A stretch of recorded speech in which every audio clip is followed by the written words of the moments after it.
Let's talk about how to add a fraction to a whole number and vice versa.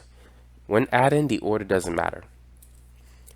So how can we add 5 plus 3 over 4? Well, what we need to do is get common denominators. First, let's put 5 over 1, so we change it to a fraction.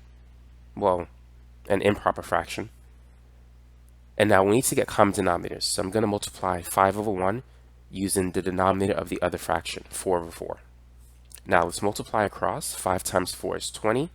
4 times 1 is 4. So now that we have the same denominator, we can add the numerators of the two fractions.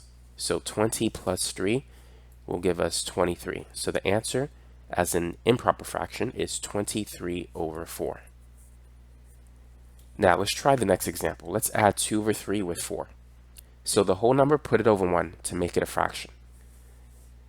Next, I'm going to multiply 4 over 1 using the denominator of the other fraction. So I'm going to multiply by 3 over 3. This will give me common denominators. So I have 2 over 3 and then plus. 4 times 3 is 12. 1 times 3 is 3. So now that I have the same denominator, I can add the numerators of the two fractions. 2 plus 12 is 14. So the answer is 14 over 3. So that's how you can add a fraction with a whole number, or a whole number with a fraction.